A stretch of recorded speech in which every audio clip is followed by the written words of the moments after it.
तो यहाँ पे जितने भी वन पीस फैंस हैं उनके लिए यहाँ पे काफी ज्यादा बुरी न्यूज निकल कर आ चुकी है, जिसके बारे में आज हम लोग डिस्कस करेंगे। और सच कहूँ तो यहाँ पे इससे भी बुरी न्यूज शायद जेजे के फैंस के लिए होगी, क्योंकि आप लोगों ने थंबनेल पर देख ही लिया होगा कि आज हम लोग पार्ट 2 के बारे में बात करेंगे कि पार्ट 2 इस साल आएगा या नहीं। तो ज्यादा टाइम वेस्ट ना करते हुए सभी न्यूज के बारे में बात करना स्टार्ट करें। तो सबसे पहले न्यूज से स्टार्ट करें तो वो आता है अपने विच हैट एटेलियर की एनिमे को लेकर। एंड हाँ, आपको पता ही होगा कि स्प्रिंग सीजन अब आने वाला है एंड ये स्प्रिंग सीजन का most anticipated non sequel anime होने वाला है, जो अगर आप लोग देखना चाहते हो तो आपके पास दो ऑप्शन अवेलेबल है। क्योंकि एक तो ये 6 अप्रैल से आने वाला है, जहाँ पे इसके 2 एपिसोड को प्रीमियर किया जाएगा। और हाँ, लिटरली 2 एपिसोड को एक साथ दिखाया जाएगा, यानी 40 मिनट का कंटेंट, जिसको आप लोग नेटफ्लिक्स या फिर क्रंची रोल दोनों पर ही देखकर मजे कर सकते हो। और इसके बाद यहाँ पे नेक्स्ट अपडेट के बारे में बात करें तो वो आता है अपनी मांगा न्यूज को लेकर, जो आता है आवाशी के ऑथर को लेकर, जो अपनी न्यू मांगा की इन्फॉर्मेशन को रिवील करने वाले लेट मार्च 2026 में। जिसपे देखा जाए तो आवाशी की मांगा एंड हो चुकी है। तो हम में से काफी सारे फैंस ये एक्सपेक्ट कर रहे हैं कि क्या पता ये इसके सीक्वल की अनाउंसमेंट कर दे। जो देखो होता है या नहीं वो तो हम लोगों को आने वाले टाइम में पता चलेगा, और जैसी अपडेट आएगा वैसे मैं आप लोग को इन्फॉर्म भी कर दूंगा। सो मेक श्योर आप लोग चैनल को सब्सक्राइब करके रख लो। बाकी इसके अलावा मैं अपने इस साल के फेवरेट गेम के बारे में बात करूं तो वो आता है रेजिडेंट इवल 9 को लेकर, यानी रेजिडेंट इवल रेक्विएम, जो मेरे हिसाब से तो इस साल game of the year award इसको ही मिलना चाहिए। बट मेरे ओपिनियन को छोड़ो, यहाँ पे अगर आपको भी ये गेम पसंद है तो यहाँ पे मैं आपको बताना चाहूंगा कि इसका जो DLC है उसके ऊपर ऑफिशियली तौर पे भी काम चल रहा है, एंड ये भी आप लोगों को कुछ टाइम में देखने को मिल जाएगी, जिसके लिए आप लोग अभी वेट करो। एंड अब इसके बाद हम लोग बात करें अपने इस साल के one of the most anticipated anime के बारे में, जो आता है अपने सेकिरो का एनिमे अडेप्टेशन,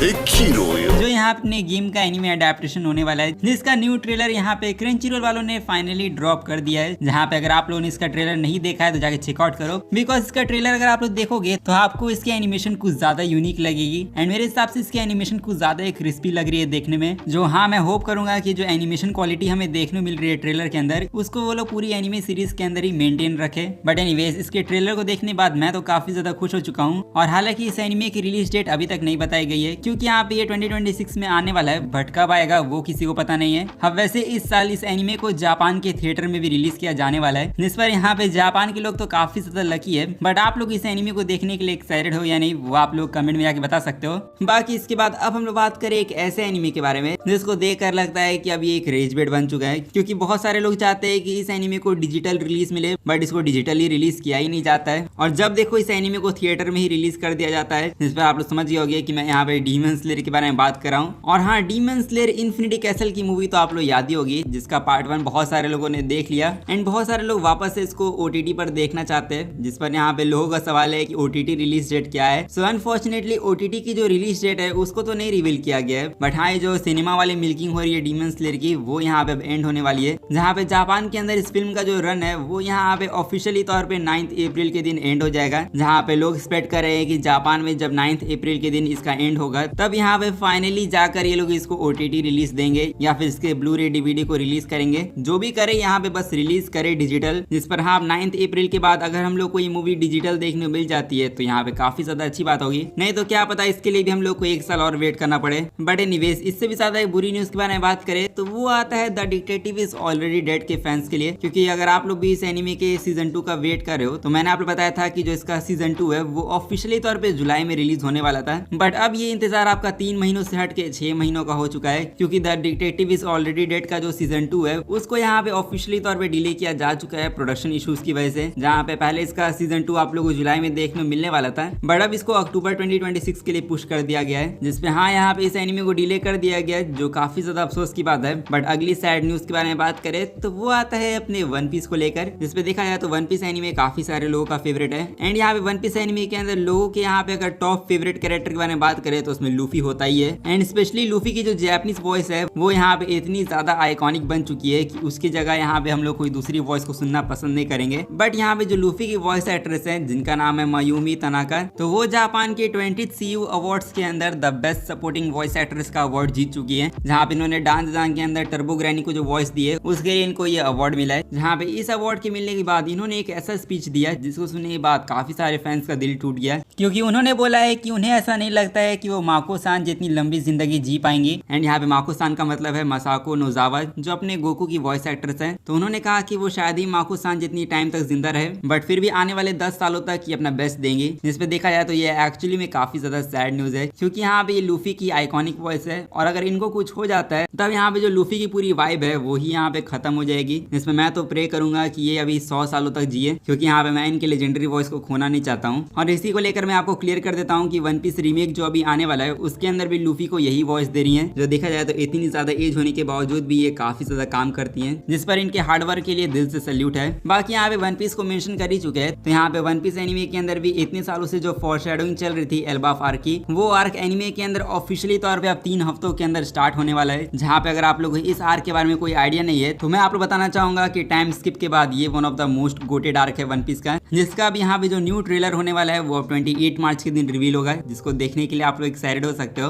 और इसके बाद यहाँ पे 20th CU अवार्ड्स के बारे में हम लोगों ने बात किया, जहाँ पे लूफी की वॉइस एक्ट्रेस को यहाँ पे बेस्ट सपोर्टिंग वॉइस एक्ट्रेस का अवार्ड मिला। बट यहाँ पे मेन अवार्ड्स किसको मिले जरा उसके बारे में बात कर ले। लाइक यहाँ पे बेस्ट वॉइस एक्टर का जो अवार्ड है वो यहाँ पे डेंजी के वॉइस एक्टर को मिला, जिनकी चेनसो मैन की द रेजे मूवी की जो परफॉर्मेंस थी वो काफी ज्यादा कमाल की थी। एंड बेस्ट वॉइस एक्ट्रेस का जो अवार्ड है वो यहाँ पे मोमो आयासे के वॉइस एक्ट्रेस को मिला, जिन्होंने डान दान के अंदर मोमो में कमाल की परफॉर्मेंस दी, जो मेरे हिसाब से तो काफी हद तक डिजर्विंग है। बाकी इसके बाद अब हम लोग बात करें अपने लास्ट अपडेट के बारे में, जो आता है जुजुत्सु काइसेन को लेकर। तो यहाँ पे जेजेके को लेकर कुछ एक्साइटिंग न्यूज भी है और कुछ बुरी न्यूज भी है। लाइक सबसे पहले एक्साइटिंग न्यूज के बारे में बात करें तो वो आता है जेजेके के एपिसोड 11 को लेकर, जहाँ पे सीजन 3 का जो एपिसोड 11 होने वाला है उसके अंदर यहाँ पे फिर से 3 चैप्टर्स को अडेप्ट किया जाएगा, जिसमें जो एपिसोड 11 के अंदर जो सबसे बड़ी चीज होने वाली है वो होने वाला है इसका क्लिफ हैंगर। जहाँ पे मैं आपको पहले स्पॉइलर अलर्ट दे देता हूँ, और अगर आप लोगों ने मांगा रीड कर रखा है तो मैं बताना चाहूंगा कि सीजन 3 का जो एपिसोड 11 है उसका एंड यहाँ पे यूटा की सेंडाई कॉलोनी से स्टार्ट होगा, जिसका मतलब हम लोग को एपिसोड 11 के अंदर क्रेजी क्लिफ हैंगर तो देखने को मिलेगा। बट उससे बड़ी चीज भी ये है कि एपिसोड 12 के अंदर यहाँ पे यूटा की फाइट को कवर किया जाने वाला है, जो यहाँ पे पार्ट 1 की मोस्ट एंटिसिपेटेड फाइट होने वाली है। एंड ये फाइट 1 आवर या फिर 40 मिनट की होगी या नहीं वो हम लोगों को नेक्स्ट वीक पता चल जाएगा, इसलिए इसको छोड़ो। यहाँ पे इससे भी ज्यादा बड़े टॉपिक के बारे में बात करें तो वो आता है पार्ट 2 को लेकर, क्योंकि आप लोगों को तो मैंने बता दिया कि जेजेके सीजन 3 का जो पार्ट 1 होने वाला है वो नेक्स्ट वीक अपने 12th एपिसोड के साथ एंड हो जाएगा। एंड फिर सवाल आता है पार्ट 2 को लेकर कि सीजन 3 का पार्ट 2 कब तक आएगा। सो इसी को लेकर आप लोग ये रूमर्स कह सकते हो या फिर स्पेकुलेशन कह सकते हो, जो इंटरनेट के ऊपर काफी ज्यादा सर्कुलेट हो रही है। एंड इसके अकॉर्डिंग यहाँ पे सीजन 3 के लिए हम लोग को 3 महीनों या फिर 6 महीनों तक का इंतजार नहीं करना होगा, क्योंकि अब ये जो इंतजार होने वाला है वो हम लोग का 1 साल का होने वाला है। क्योंकि जेजेके सीजन 3 का जो पार्ट 2 होने वाला है वो यहाँ पे हो सकता है कि जनवरी 2027 में एयर हो, क्योंकि इस साल के जापान के जो टीवी नेटवर्क के शेड्यूल होते हैं तो वहाँ पे जिस टाइम पर जेजेके एनीमे ब्रॉडकास्ट हुआ करता था वो 2026 के सभी स्लॉट्स को किसी और एनीमे ने बुक कर लिया है। तो काफी सारे लोग स्पेकुलेशन कर रहे हैं कि जो पार्ट 2 होने वाला है वो हम लोग को अब जनवरी 2027 तक ही देखने को मिल सकता है। और सच कहूँ तो अगर ऐसा हुआ तो यहाँ पे इसको सीजन 3 का पार्ट 2 नहीं बोलना चाहिए, इसको सीजन 4 बोलना चाहिए, क्योंकि सीरियसली यहाँ पे 1 साल का इंतजार करना काफी ज्यादा लंबा हो जाएगा। क्योंकि हम सभी लोगों ने तो सोचा था कि जो सीजन 3 का पार्ट 2 होने वाला है वो या तो समर सीजन में ड्रॉप होगा या फिर फॉल सीजन में, बट अब ये नेक्स्ट विंटर में ड्रॉप होने वाला है। तो इसका मतलब साफ है कि आप लोगों को 1 साल का इंतजार करना होगा, जो अब देख के लगता है कि गोजो वर्सेस सुकुना की जो फाइट होगी वो शायद हम लोगों को 2030 से देखने को पहले ना मिले। बाकी फिलहाल के लिए सिर्फ रूमर्स है, और यहाँ पे रूमर्स के ऊपर मैं ज्यादा बिलीव करता नहीं हूँ, तो हम लोगों को ऑफिशियल अपडेट का वेट करना चाहिए। जो ऑफिशियल अपडेट तो हमें नेक्स्ट वीक मिल जाएगा,